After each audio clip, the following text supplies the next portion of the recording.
제가 엊그제 목사들 모임에 다녀왔는데요. 1박 2일 동안 MT를 다녀왔는데 뭐 이런저런 얘기를 많이 나눴습니다. 근데 요즘 사람들마다 모임에 빠지지 않는 주제가 있습니다. 뭘까요? 여러분들이 이렇게 그냥 보통 사람도 만나면은 빠지지 않는 주제, 주식 이야기 아니에요? 목사들도 모여서 주식 이야기를 합니다. 제가 경영학과 출신이잖아요. 저는 주식을 한 주도 사본 적이 없습니다. 평생 동안. 경영학을 왜 공부했는지 모르겠습니다. 근데 이야기를 나누는데 여러 사람이 주식을 하고 있는 거예요. 그러면서 우리나라 주식만이 아니라 미국 주식 이런 거 다 꿰고 있는 겁니다. 그래서 어떤 사람은 어느 회사 지금 시세 얼마야 다 아는 거예요. 성경은 언제 보나라는 생각이 속에서 조금 들기는 했는데 그래서 궁금한 거는 그걸 투자할 돈이 있었어? 이런 거. 저도 이제 비슷한 생각으로 작년 중반 이후로 많은 사람들이 우리나라 주가가 올라갈 거라고 다 예상을 했지 않습니까? 반신반의한 사람들도 많이 있고 그랬겠지만 저는 꽤 확신하는 그룹 속에 들어가 있었습니다. 분명히 이거는 꽤 많이 오를 것이다. 코리안 디스카운트라는 것들이 거의 분명할 것이고 꽤 많이 올라갈 거다라고 생각을 했습니다. 문제는 내가 가지고 있는 돈이 없었다는 거죠. 그래서 이게 진짜 자본주의구나. 돈이 있어야 돈을 벌 수 있는 세상이구나 라는 생각을 든 거예요. 이렇게 나누다 보니까 또 어떤 얘기를 하는지 아십니까? 자녀들이 대학생들이 있는 목사들이 있는 거예요. 학자금 대출을 받는데요. 학자금 대출을 웬만하면 또 받을 수 있다네요. 소득 상위 몇 프로 빼고는 대출을 받는데요. 근데 그 이자율이 거의 제로에 가깝다 그러더라고요. 그러니까 나중에 돈을 벌기 시작하면 이제 갚게 되는데 그때까지는 그거로 투자한대요. 그러니까 일단 받는다는 거예요. 그러니까 이제 목돈이 없으니까 그걸 가지고 투자를 하는 게 현명한 거다. 거의 그냥 공짜로 돈을 빌려서 투자를 하는 것이니까 그렇게 하는 거. 아니 이 목사들이 이런 정보를 다 어떻게 알았나 싶은 생각이었던 거죠. 얼마 전에는 이제 코인 열풍이 또 한참 불었었는데 지금은 여전히 또 그거는 계속 진행되고 있지만 주식 시장이 너무 활성화되다 보니까 지금 계좌 숫자가 역대급이죠.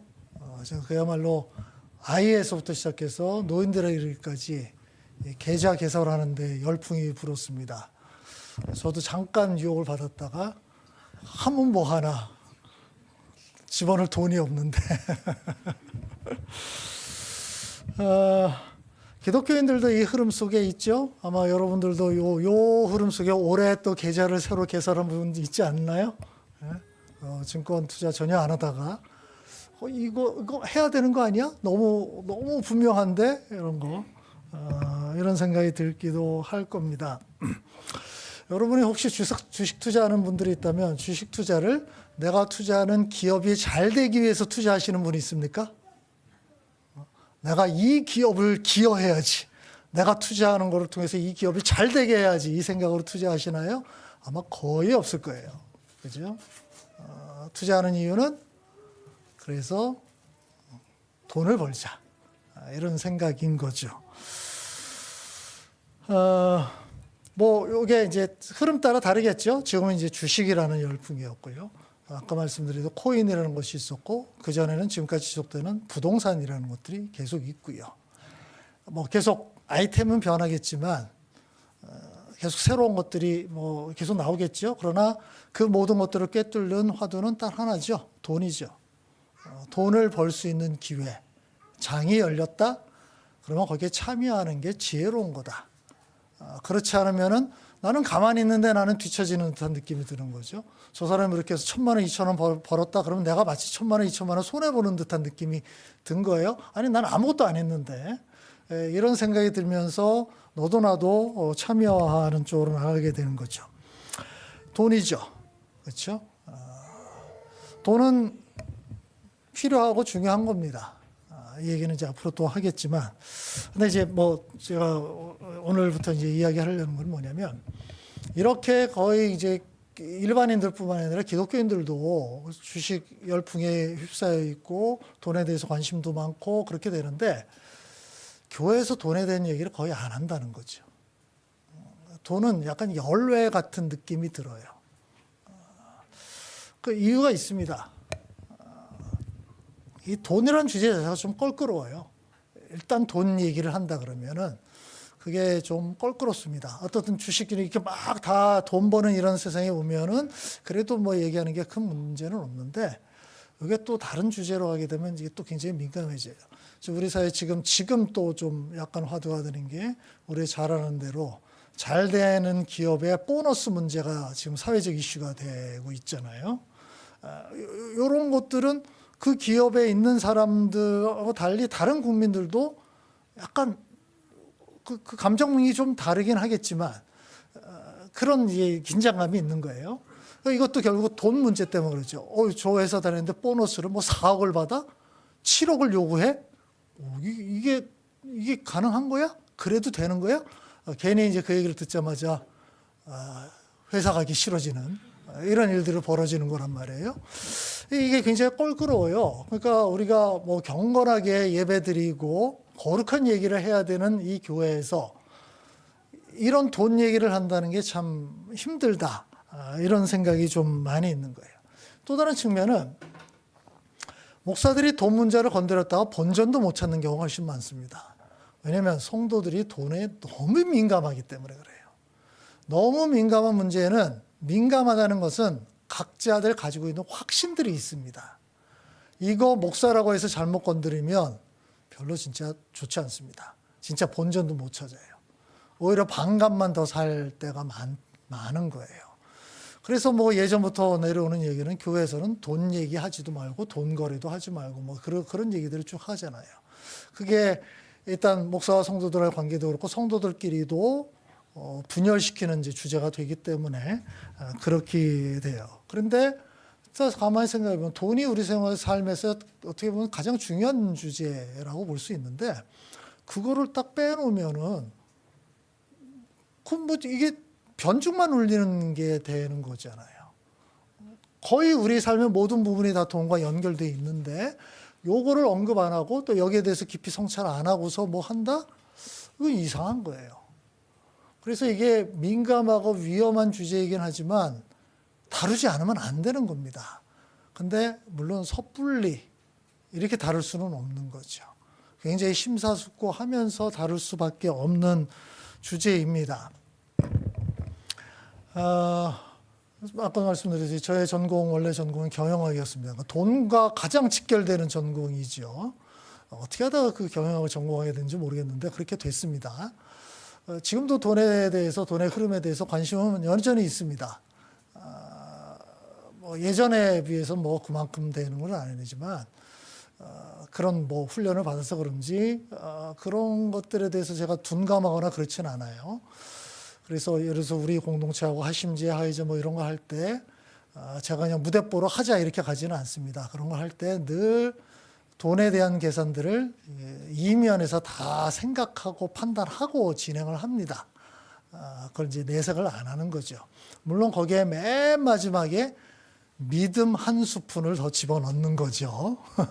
사람들은 그것만 봐요. 그 한 스푼 들어가면 믿음만 보는데 그 이전에 이미 치밀하게 계산했던 것들을 잘 모릅니다. 저는 굉장히 치밀하게 계산을 해요.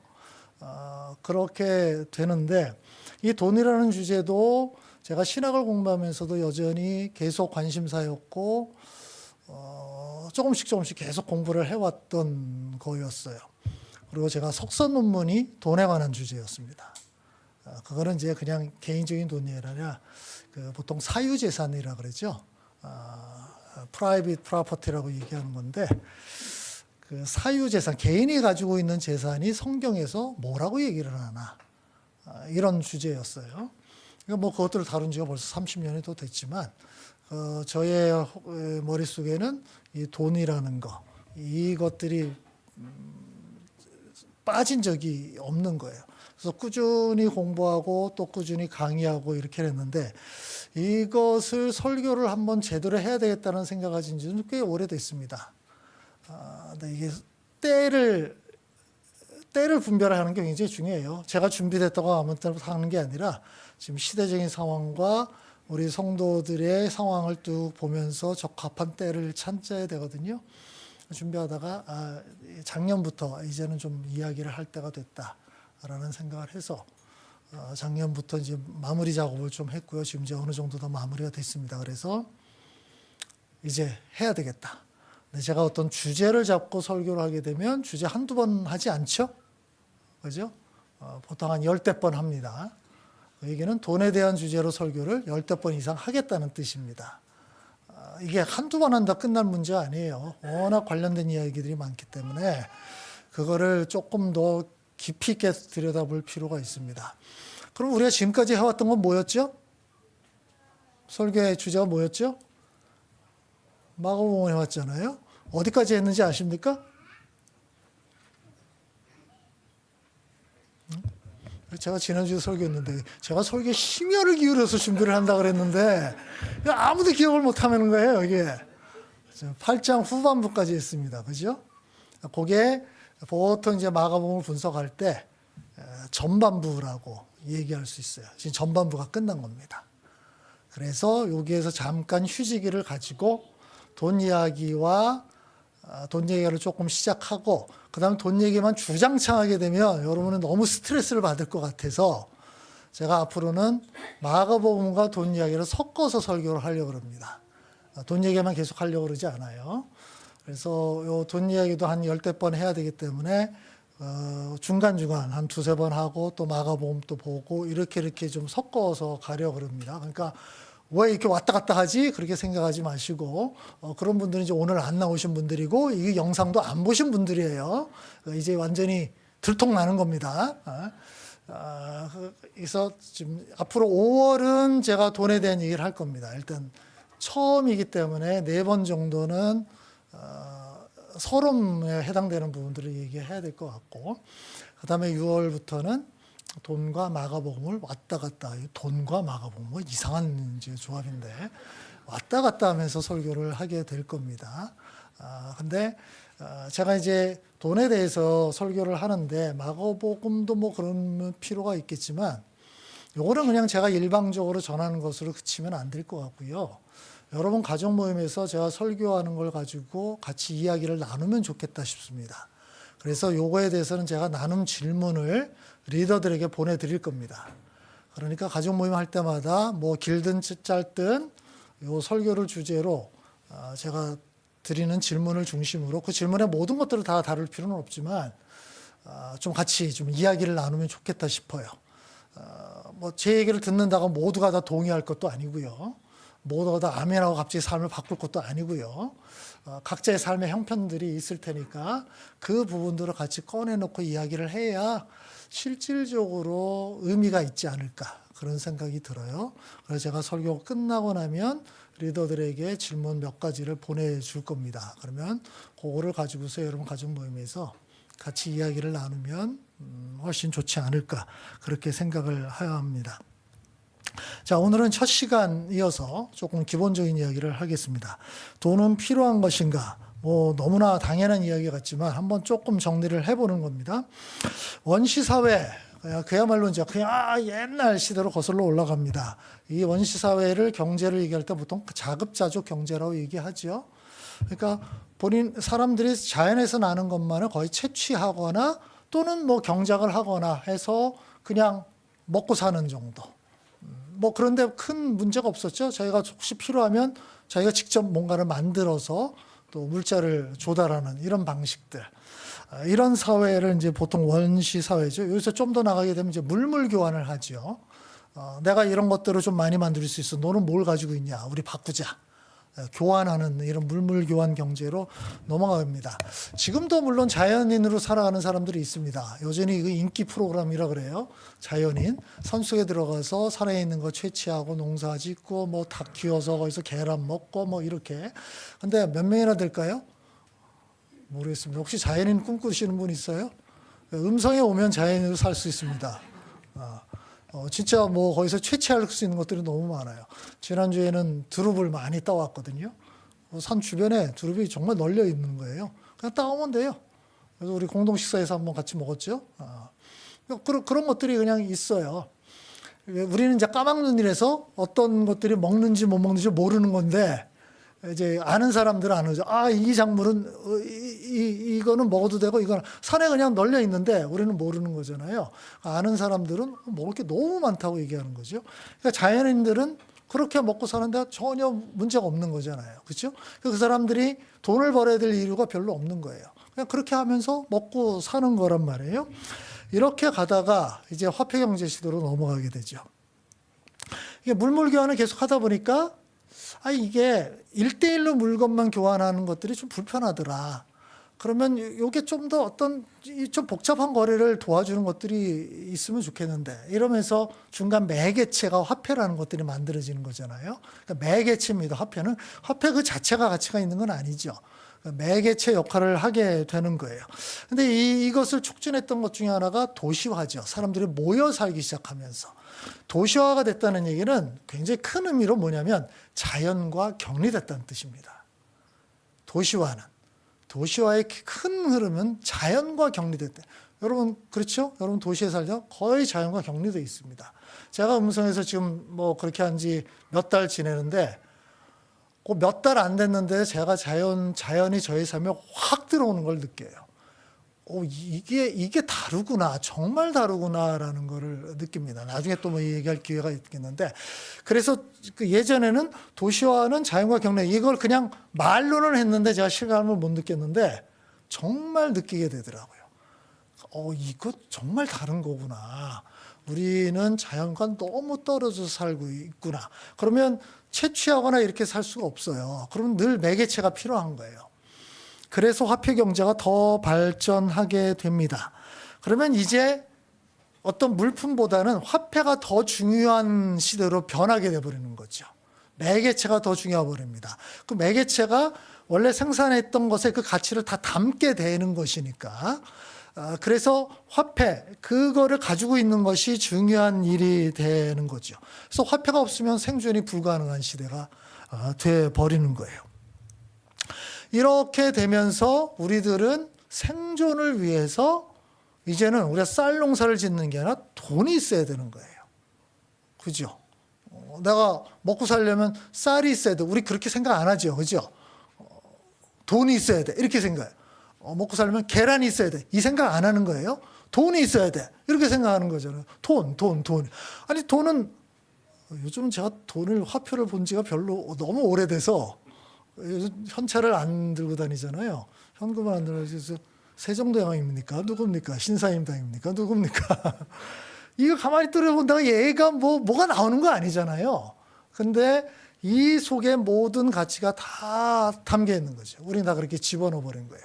결국은 그 돈이 우리의 삶을 좌우하는 상황이 돼버렸죠. 근데 그렇게 보면 돈이 정말 필요하게 됩니다. 그러니까 우리가 먹고 살기 위해서는 돈이 있어야 된다는 얘기예요. 돈 없이 살 수 없어. 자연인으로 사는 거는 제외하고 가능합니다. 돈이 없으면 살 수 없어요. 돈이 없으면 주거 문제도 해결이 안 되죠. 우리 의복 문제도 해결이 안 되죠. 먹고 사는 문제도 해결 안 되죠. 교육 문제 해결이 안 되죠. 내가 원하는 물건 전혀 살 수가 없어요. 돈은 내가 하고 싶은 것들을 다 해줄 수 있는 대단한 파워를 가지고 있습니다. 하고 싶은 걸 해줄 수 있잖아요. 어디 콘서트를 가고 싶어. 내가 가서 제가 막노동 할 테니까 저한테 티켓 주세요. 이렇게 할 수 없죠. 그들이 원하는 거는 돈입니다. 가져와라.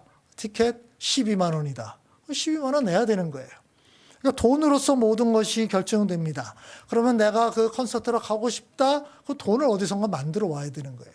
근데 돈이 없으면 즐기지 못하는 거죠. 이젠 돈이 우리의 삶을 좌지우지하는 것이 되어버렸습니다.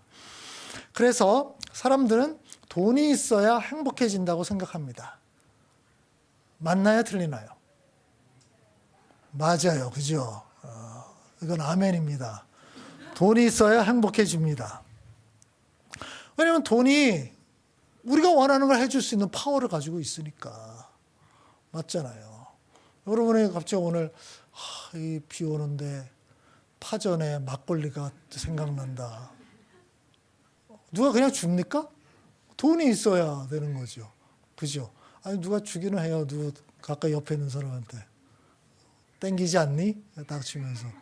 가자 해놓고서 계산은 네가 해. 그러면 그 친구는 계산만 하고 돈은 네가 내 하고 나갈 수 있어요.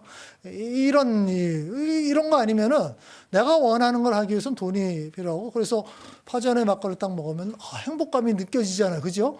그래서 행복을 느끼기 위해서는 지금 돈이 필요한 거예요. 그 실제로 여러 연구조사에 의하면 돈과 행복도는 비례한다고 나와요. 돈이 없으면 행복도가 낮아지고요. 돈이 많아질수록 행복감이 늘어납니다. 맞습니까? 솔직해지자고요.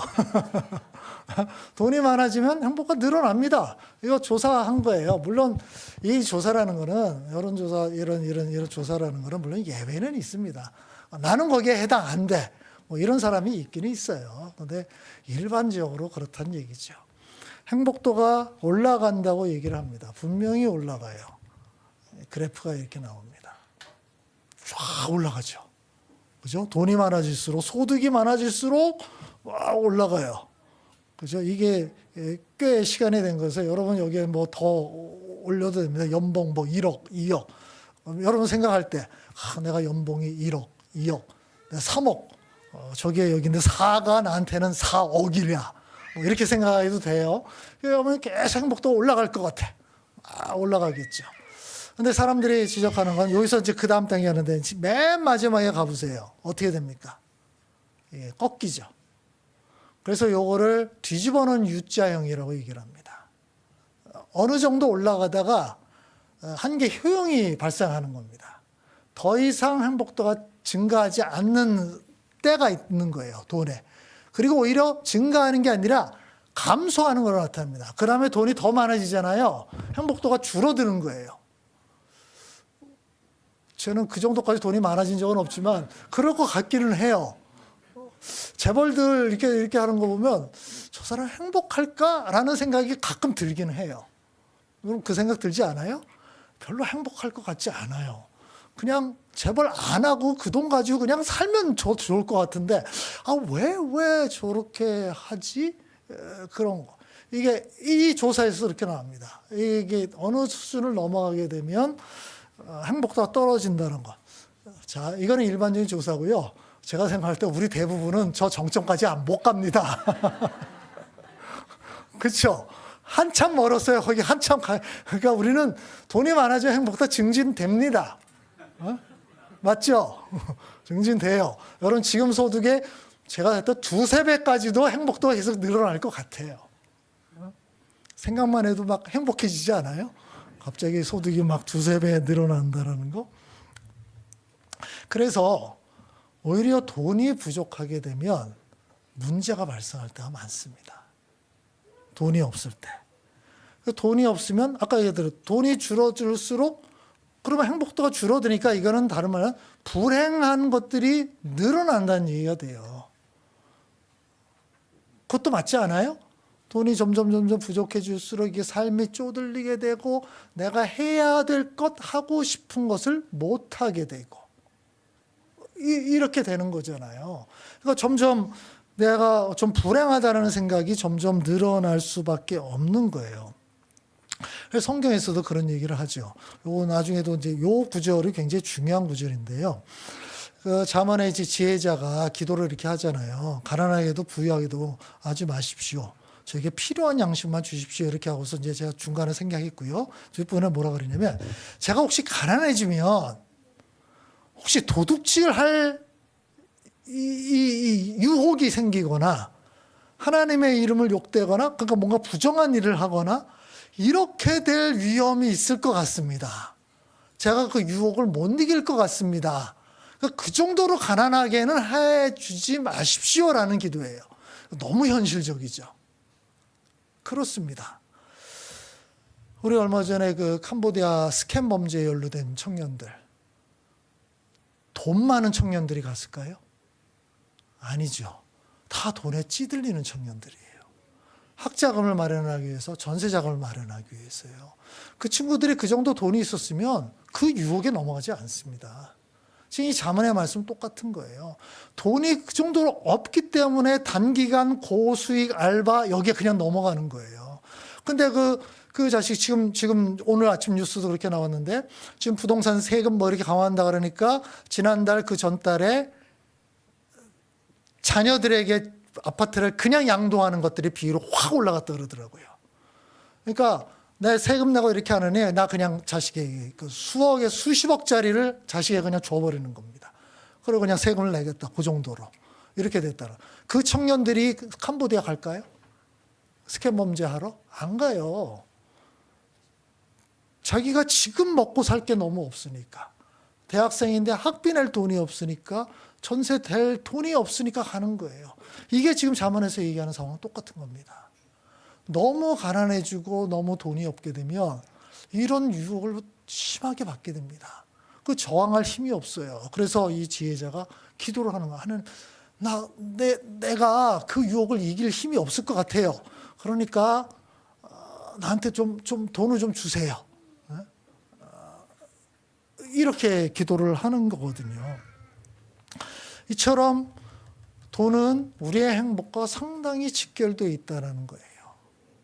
그래서 우리 삶에 필요하고 유용한 것이기 때문에 그렇다는 거죠. 이거는 분명히 인정해야 됩니다.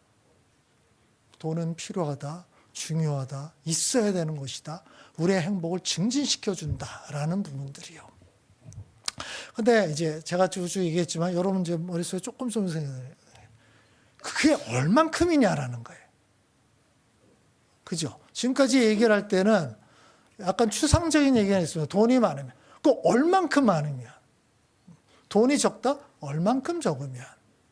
이게 좀 더 구체적으로 들어가게 되면 이야기는 전혀 달라져 버립니다. 여러분 돈이 얼마나 있으면 좋을까요? 이게 사람마다 다른다는 거예요. 그러니까 나는 이만큼 돈이 있으면 참 행복할 것 같아. 근데 그 이만큼이 사람들마다 물어보면 다 다르요. 여러분 가족 모여서 물어보세요. 아니면은 다 모르게 적어서 나중에 한번 공개를 해보든지. 그거 공개하면 다 다를 거. 거의 일치된 의견은 없을 겁니다. 그렇겠죠? 근데 이게 사람마다 다르다는 게, 뭐 집에 대해 생각해 보면 어떤 사람은 4인 가족이 사는데 보통 국평이라고 얘기하는 거죠. 이건 뭐 계속 바뀌지만 지금 국평은 보통 이제 실평수 25평 뭐 요 정도로 국평이라고 얘기를 하니까 그 정도 집이면 뭐 충분하다. 4인 가족이 살 때. 아유, 그러면 난 너무 만족하면서 살겠다라고 생각하지만 어떤 사람은 그럼 좁은 집에서 어떻게 살아? 최소한 한 사람당 10평은 있어야 돼. 그러면 4인 가족이면 실평수 40평. 지금 우리 서대문 요 지역의 아파트 가격으로 한다면 이제 몇 억이 차이가 나는 거죠. 그 정도의 집이 있어야 뭐 좀 그래도 뭐 행복하게 편안하게 살 수 있지 않느냐 이렇게 생각을 하는 거예요. 사람들마다 다른 거예요. 어떤 사람들은 서울에 강남에 아파트 그 정도는 살아야 된다고 생각하죠. 어떤 사람은 난 뭐 시골에 그냥 조그만 뭐 오두막집에 살아도 뭐가 문제인데 아무 문제 없어 이렇게 느끼는 사람이 있는 거예요. 어떤 사람은 매년 해외여행을 갈 정도의 돈은 있어야 돼. 그게 인간다운 삶이지라고 생각하는데 어떤 사람은 그냥 제주도만 갔다 와도 얼마나 좋은데 나는 그냥 1년에 한번 제주도만 가면 좋겠어. 뭐 이렇게 하면서 만족하면서 사는 사람들이 있는 거예요. 어떤 사람들은 나는 10억만 가지고 있으면 여한이 없겠다. 10억만 있으면 나는 그냥 바라보기만 해도 너무 배가 부를 것 같아. 이런 사람이 있는데 에게 너는 왜 이렇게 이 사람을 이렇게 쪼잔하냐. 동그라미 하나 더 붙여. 그래도 100억 정도는 있어야지. 이거는 우리나라가 부자의 기준이 점점 변하고 있습니다. 제가 유학 갔다 돌아왔을 때는 그때 보통 10억이었어요. 10억, 현금 10억 정도 있으면은, 그 유동성 자산 10억 정도 있으면 부자. 이렇게 얘기했는데 지금은 아닙니다. 이게 점점 올라갔고요. 20억에서 30억으로 지금 올라가고 있는 것 같아요. 그 정도 있어야 부자인 거예요. 제가 아무리 봐도 여러분 중에 있을 것 같아 보이지는 않는데, 우리는 이제 우리끼리 같이 있어서 괜찮은 거예요. 그죠? 그러니까 이게 계속 변하는 거예요. 사람들의 생각이. 그러면 우리는 도대체 얼마나 있어야 내가 행복하고 만족하고, 그 정도면 됐지. 물론, 이게 더 있으면 좋지만. 오는 점점점 조그만 글 쓰지만, 그래도 이 정도면 됐죠. 나는 괜찮아. 이렇게 해서 이거는 사람들마다 다 다르다는 겁니다. 그거를 결정하는 게 뭐예요? 인생관과 가치관입니다. 그죠? 그거는 돈이 절대적으로 그걸 판단해 주지 않습니다. 각 사람의 인생관에 따라서 어떤 사람은 10억으로 만족하고 어떤 사람은 1억으로 만족하고 어떤 사람은 100억이 있어도 만족하지 않아요. 그게 인생관이에요. 그 돈은 그냥 있는 어떤 객체이기 때문에 각 사람들이 주관적으로 느끼는 거에 따라 돈은 그냥 변신합니다. 얘가 충분한 가치를 내포하는 것이 되기도 하고 이게 너무나 빈약한 그냥 이런 것으로 보이기도 하고요. 보는 사람의 눈에 따라서 돈은 시시각각으로 변합니다. 여러분 헨리 데이비드 소로 혹시 들어보셨어요? 데이비드 소로 이게 이제 병역 거부 운동하고 미국에서 멕시코 전쟁할 때 세금 거부하고 그래서 감옥에 가기도 하고 이랬던 사람입니다. 월든이라고 하는 유명한 책을 써서 좀 거의 고전이 됐죠. 이 사람이 하버드 출신이에요. 자기가 하여튼 성공하고 이렇게 하려면 얼마든지 할 수 있는 사람, 이 오두막에 들어갑니다. 직접 지은 통나무 집에서 2년 동안을 작업자족하면서 생활을 해요. 그래서 그때 기록한 책이 월든이라 그래요. 젊은 시절입니다. 30대. 그냥 들어가서 그냥 이렇게 지내는 거예요. 이런 돈에 구애받지 않는 삶, 그렇게 살아야 되지 않느냐. 자연 친화적인 삶, 이렇게 살아야 되지 않느냐라고 생각하는 거예요. 어떻습니까? 여러분 여기서 살 수 있을 것 같습니까? 거기서 그냥 지금 우리 지금 자연인이죠. 거기서 그냥 나는 거 채취해서 먹고 살고. 근데 이게 어떻게 된지 모르겠는데 이제 이 데이비드 소로는 45살에 조금 일찍 죽었어요. 폐결핵으로. 어떤 사람은 그래서 약간 냉소적으로 얘기해요. 거봐라 그렇게 살다 보면 일찍 죽는다. 근데 그 당시는 폐결핵으로 많이 죽었거든요. 그 사람은 스스로 선택을 한 거예요. 여기서 나와서도 정말 소박하게 삶을 계속 이어갔거든요. 전혀 문제 없다라고 생각을 한 거예요. 그런데 어떤 사람들은 아니야, 사람은 사회적 동물이지 않냐. 사회생활도 해야 되고 사람들 틈에 있어야 되고 그렇게 하려면 돈이 훨씬 더 많이 필요해. 그렇게 생각하는 사람들도 분명히 있는 거예요. 어떤 사람은 돈을 중심으로 인생을 설계하는 사람들이 있습니다. 돈을 가장 중요한 가치로 두고 설계하는 거예요. 우리나라가 한 20, 30년 동안 그런 성향들이 있었잖아요. 공부 잘하면 다 어디를 가야 된다? 의대를 가야 된다. 슈바이처처럼 인도주의적 의사 되려고 의사 됩니까? 요즘 이런 얘기 없어진 지 오래되지 않았어요? 그죠? 예전에는 그냥 말로라도 그런 걸 했거든요. 수능, 학력고사, 수석하면 그 사람 거의 법대 아니면 이제 의대 가는데 그러면 제가 가서 거기서 사람들을 봉사하고 다 그런 얘기는 다 했어요. 요즘도 그러는지 잘 모르겠는데 예전엔 그런 입에 발린 얘기를 안 하죠. 다 그냥 알잖아요. 그냥 다 돈을 벌기 위해서 그 친구의 재능이 뭔지 상관없습니다. 뭘 잘하고 뭐에 관심이 있고 상관없어요. 그게 돈을 가장 잘 벌 수 있는 거야. 요즘 그래서 좀 바뀌었다 그러죠. 갑자기 하이닉스와 삼성전자 이렇게 되면서 의대 갈 필요 없어. 그냥 거기 가는 게 최고야. 왜 의대 가서 그 생고생해. 거기 가면 1년에 보너스 4억, 5억, 7억 받는데. 몇 년에 갈지는 잘 모르겠지만 그런 얘기예요. 오로지 돈을 중심으로 모든 것을 판단합니다. 그래서 회사를 선택할 때도 연봉이 가장 중요한 기준으로 설정이 되고 있고요.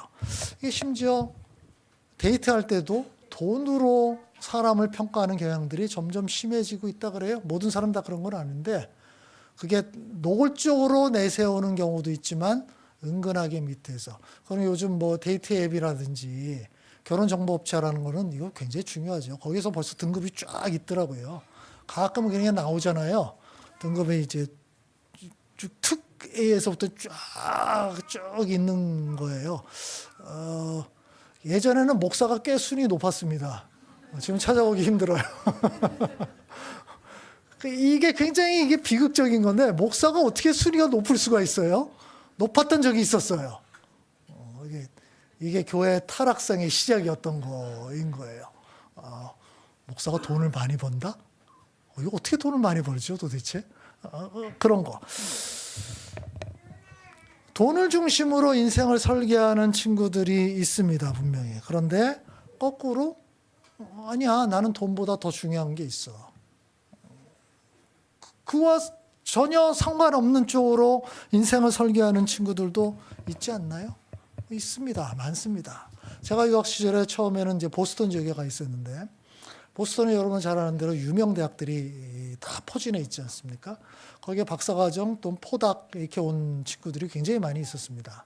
제가 여러 번 얘기했잖아요. 제가 그때 한인교회에 잠깐 다녔었는데 거기 교인들이 한 150명 정도 됐나요? 그 뒤에서 김 박사님 부르면 한 3, 40명이 뒤를 돌아봐요. 다 자기를 부르는가라고 이제 생각을 하는 거예요. 그런 정도로 많습니다.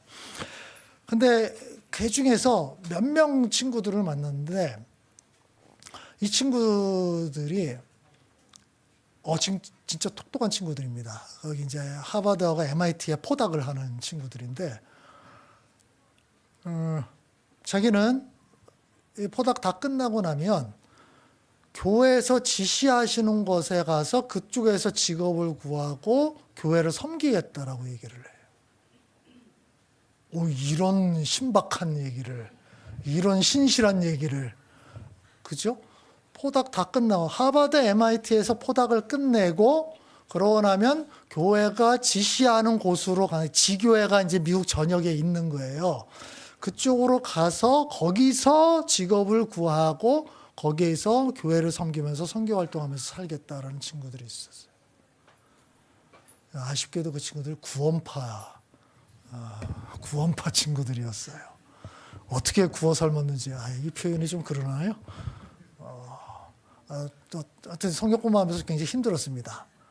이 친구들 구원파 교리를 하도 막 세게 막 얘기를 하기 때문에 제가 신학을 공부하는 사람인데도 제 이야기에 아랑곳하지 않습니다. 그런데 그 부분은 도대체 이게 그 인생관 자체가 다른 거 아닙니까? 다른 사람들이 볼 때는 그게 90년대였단 말이에요. 90년대 초반이었어요. 그렇게 해서 우리나라 오면 얼마든지 대학 교수 커리어가 열리는 그런 친구들이거든요. 정말 똑똑하고 학력도 좋고 학벌도 좋고 다 좋은 친구들인데 그거 자기 고려사항 없어요. 교회가 원한다면 나는 그렇게 살겠다. 이렇게 결정하는 거예요. 그러니까 어떤 사람이 볼 때는 굉장히 어리석어 보이지만 그 사람의 입장에서는 나는 그게 내게 가장 중요해. 그렇게 설정하고 살아가는 거잖아요. 예전에 제가 뉴스를 본 적이 있는데 여러분 아바라는 그룹 아십니까? 아바? 아바가 엄청났었습니다. 이제 그러고서 이제 해체해서 지금 활동을 거의 중단했잖아요. 2000년대 초반에 기획사에서 아바에게 제안을 합니다. 다시 결성해서 월드 투어를 한번 하자고. 아직도 팬들이 워낙 많고 그 음악이 여전히 이렇게. 그래서 그 다음에 이제 나중에 만들어진 게 맘마미아라는 영화로 이제 만들어진 거잖아요. 아바 음악으로. 여전히 이 아바 음악은 듣는 사람들이 엄청나게 많습니다. 그래서 기획사에서 제안을 했습니다. 그때 제안을 하면서 제시한 금액이 얼마인지 아세요? 월드 투어를 그때 그게 월드 투어를 몇 달인지 잘 기억이 안 나. 4, 5개월 정도 월드 투어를 하자고 했던 것 같아요. 그 당시 돈으로 10억 달러였어요. 얼마죠? 지금으로 한다면 1조 5천억. 아마가 어떻게 했을까요? 노. 생각해 보겠습니다도 아닙니다. 그냥 노를 했어요. 우리는 지금의 삶이 좋습니다. 그리고 팬들에게는 우리의 예전 모습 그대로 기억하게 놔두는 게 더 좋을 것 같습니다. 아유, 그 100분 일이라도 좀 하고 나를 좀 주지. 제가 그걸 보면서 이미 가진 게 많아서 그러나? 이미 가진 게 많아. 그래도 10억 달러는 너무 엄청난 금액 아닙니까? 이게 1조 5천억, 이건 동그라미가 몇 개입니까? 이게 계산이 쓰기도 힘들어요. 근데 그걸 단칼에 노를 했다라는 것을 보면서 이 친구들의 인생관인 거죠. 인생관. 가치관인 거죠. 지금 우리들은 돈에 지금 좌우되지 않겠습니다. 그냥 우리의 삶 또는 우리가 젊었을 시절에 했던 그 예술, 그들이 생각할 때 그 가치는 그대로 보존해 주는 게 좋겠습니다.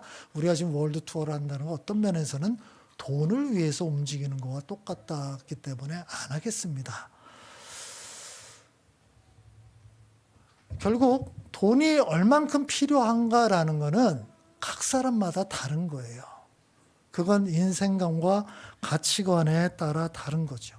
돈이 필요한 건 맞지만 얼마나 필요한가의 문제는 전혀 다른 문제가 되는 거예요. 근데 우리나라 사람들은 정말 세계에서도 돈을 가장 최상위 위치에 두는 민족으로 거의 알려져 있습니다. 그렇지 않아요? 여러분 뉴스를 쭉 계속 보셨으면 그와 관련된 뉴스들이 워낙 많이 나오는 것을 알게 될 겁니다. 자, 지금 타이틀에 벌써 이렇게 나와 있죠. 돈이 사우스 코리아에서 가장 most value, 가장 가치 있는, 가장 중요하게 여기는 것 돈이라고. 자, 뭐를 가장 중요하게 여기느냐 쭉 봤어요. 타임, 에너지, 머니, 인포메이션, 스페이스, 공간이죠. 뭐 이런 것 중에서 25개국 전체를 쭉 대상으로 조사했습니다. 평균 보면 이렇게 되는데 유독 다른 건 하나예요. 압도적으로 높은 게 머니잖아요. 평균보다 2배 이상 높아요. 이걸 조사한 내가 놀랄 정도예요. 이거 진짠가? 이거 너무 많이 차이가 난다. 한두 개 나라, 25개 나라를 조사를 했는데 한국 사람들, 이게 2021년도 조사입니다. 얼마 안 된 거예요. 그러니까 지금도 거의 뭐 다를 바 없을 거라고 생각을 하는 거예요. 그러니까 한국 사람들이 전 세계에서도 돈을 가장 중요하게 여기고 돈을 가장 많이 추구하는 나라다라는 게 거의 분명합니다. 너무 압도적으로. 조금이 아니라 지금 우리가 그렇게 살고 있어요. 우리는 그걸 몰라요. 그냥 한국 안에 살고 있으니까. 근데 전 세계 기준으로 보면 이렇게 나타난다는 거예요. 또 다른 조사, 이것도 2021년도입니다. 퓨 리서치 센터에서 세계 태도 조사 17개국에 17,000명 대규모 조사를 한 겁니다. 여기서 뭐를 가장 중요하게 여기느냐. 첫 번째 선택, 두 번째 first choice, second, third 이렇게 쫙 됐잖아요. 다 보세요. 다 보세요. 여러 나라 쫙 다 패밀리 쫙 나오잖아요. 쫙 나와서 딱 하나 튀는 게 나오죠. 맨 밑에 두 번째 material well-being. 거창하게 얘기하지만 돈이에요. 돈. 이것도 이거 대한민국은 그죠? material well-being이 1위입니다. 그 다음에 건강이 나온 것도 독특해요. 그 진짜 이거 우리 사회를 딱 보여주는 거 아니에요? 우리는 그냥 이해가 돼요. 그냥 딱 옵니다. 그죠? 우리가 모여서 하는 얘기 이거 아니에요? 이게 굳이 이거 조사 안 해도 우리는 다 아는데 비교를 해보니까 너무 명확한 거예요. 어떤 나라도 그런지 아는데 이거 너무 심한 거죠. 그러니까 우리는 지금 우물안 계곡을 우리끼리 막 이렇게 해서 우리가 그걸 몰랐는데 전 세계 지금 80억, 90억 이렇게 되는 인구들 중에서 우리가 얼마나 돈에 경도되어 있는가. 이런 부분들을 알 수가 있는 거예요. 이 조사 여러분 인터넷 보시면 계속 나옵니다. 이건 여러 곳에서 확인되고 있는 부분이거든요. 제가 그 유학 갔다 2003년에 교육을 했는데 교육해서 이렇게 했다가 깜짝 놀란 게 한 가지가 있어요. 어디를 갔는데 현수막에 걸려 있더라고요. 이게 봤더니 나중에 현수막만 보고 나서 이게 그 다음 밑에 봤는데 부자 되세요. 이게 걸려 있어요. 부자 되세요. 그거 봤더니 부동산이더라고요. 밑에가. 제가 그걸 보면서 깜짝 놀라. 아니 어떻게 이렇게 천박한 문구를 그냥 내걸 수가 있을까? 제가 유학 갈 때와 2000년대 이전까지는 이걸 속으로는 그렇게 해도 이걸 노골적으로 얘기하지는 않았거든요. 근데 이걸 그냥 노골적으로 내걸고 그 이후에 여러분 지금 둔감해졌죠? 다 그냥 이야기를 하잖아요. 그죠? 그러니까 지금 우리 사회가 이 부분에서 굉장히 둔감해진 거예요. 그냥 다 그렇게 돼버렸어요. 제가 외국에 10년 있다가 들어와서 이 문구 보면서 놀란 것처럼 어떻게 이런 이야기를 대놓고 하지? 이게 인사말이라고? 그거는 좀 아니지 않나? 그런데 저도 이제 둔감해졌어요. 그래서 여러분 다 부자 되세요. 이렇게 얘기할 수 있습니다. 부자 되세요.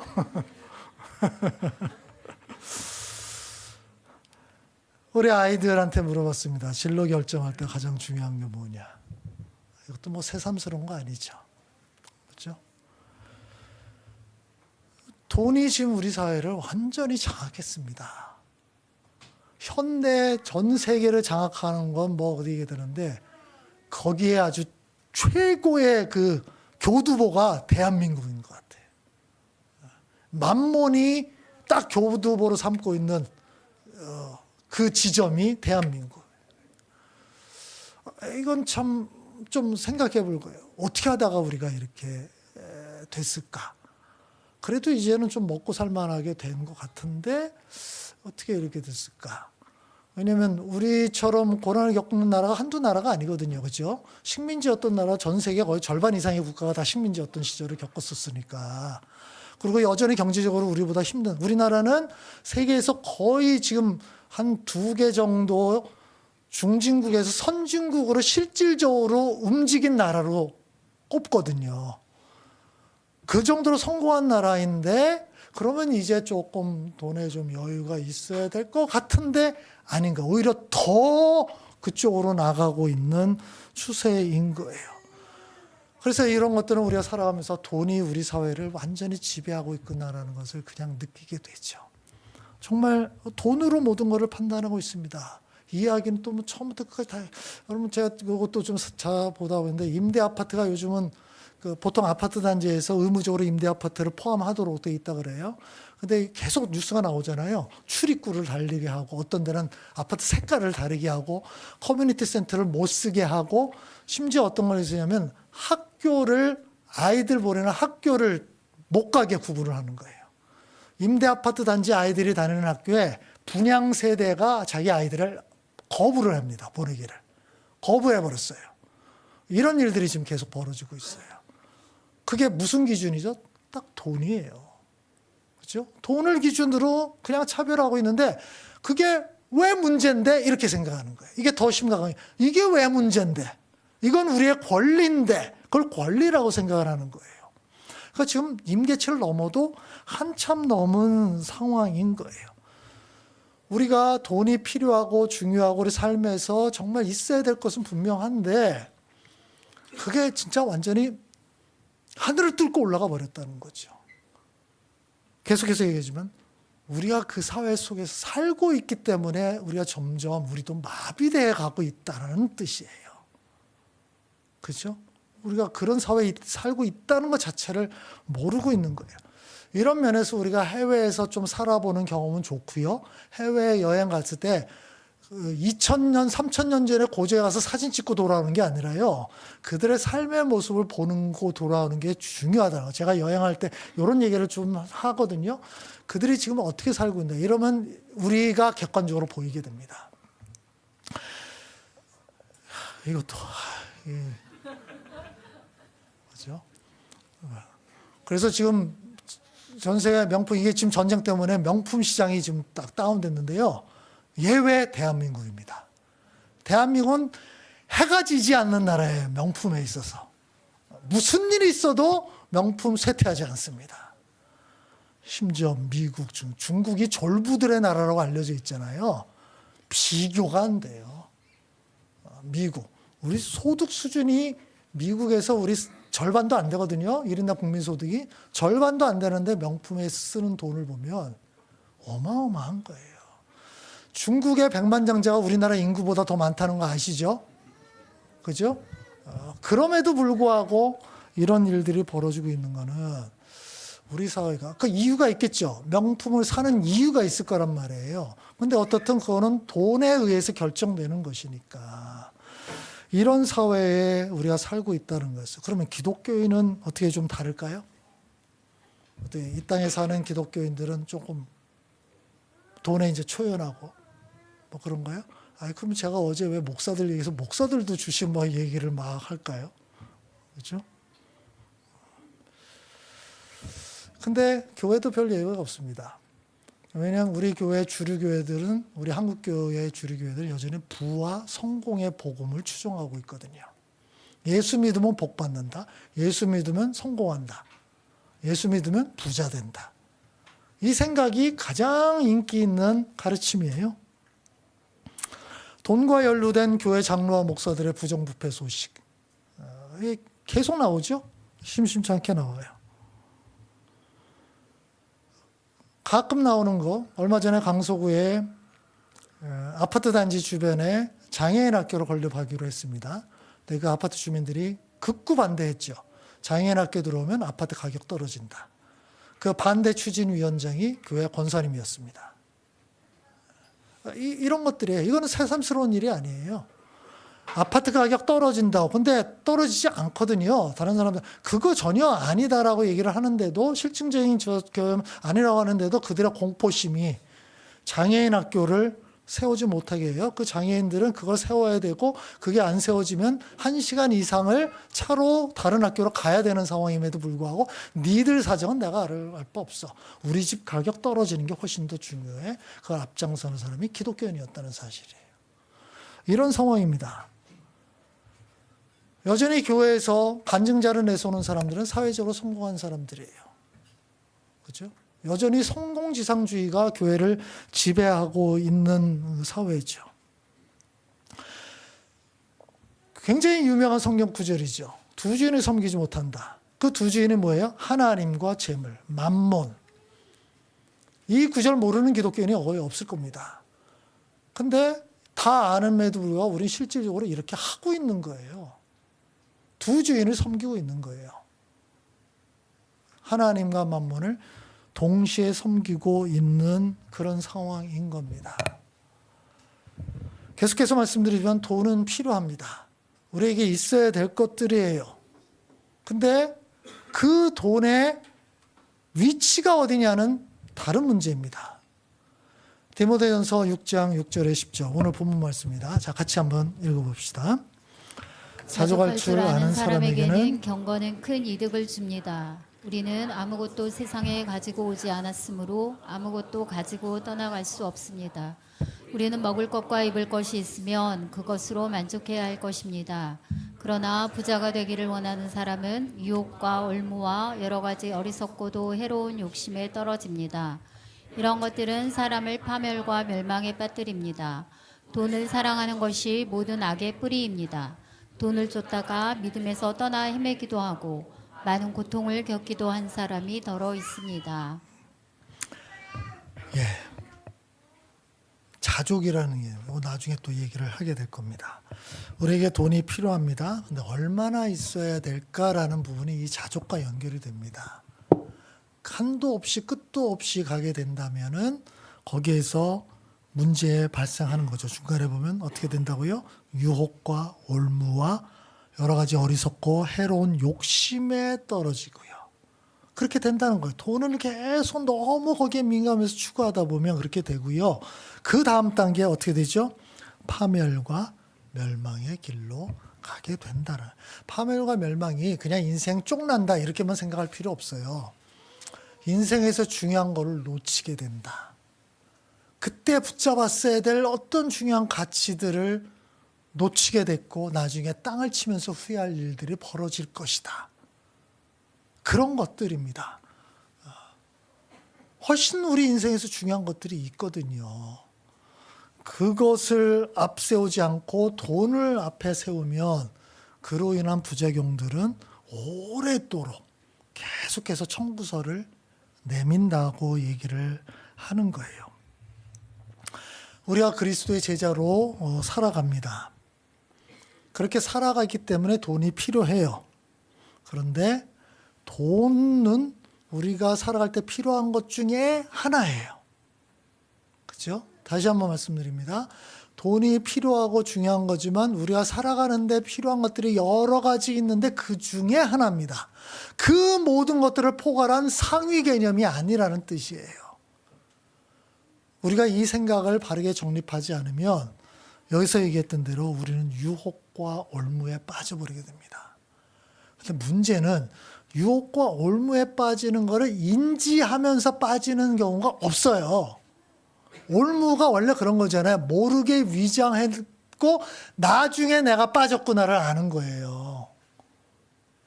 그런 거예요. 우리가 그렇게 살다 보면 나중에 그걸 알게 되면 이미 늦었습니다.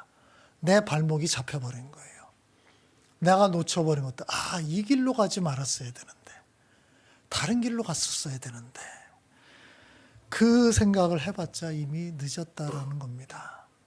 그래서 우리는 돈의 위치, 돈의 자리를 바르게 잡아야 돼요. 이게 있어야 될 곳이 어디일까? 이것이 얼만큼 중요할까? 나에게는 얼만큼 필요할까? 그거는 상대적으로 평가해야 됩니다. 다른 가치들이 있어요. 그거와 비교해서 돈은 얼만큼 비중을 둬야 될까? 자, 결론입니다. 돈은 필요합니다. 중요합니다. 우리 인생에서 정말 있어야 될 것이에요. 이거 부정하면 안 됩니다.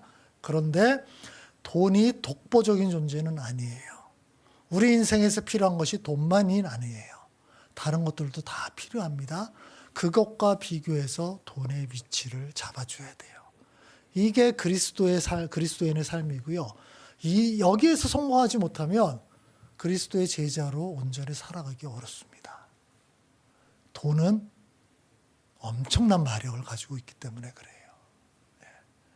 우리 앞으로 돈에 대해서 자세하게 또 이야기를 나눌 때에 여러분이 돈의 자리 위치를 바르게 정립하자. 이 목표를 가지고서 같이 생각을 했으면 좋겠습니다. 같이 기도합시다.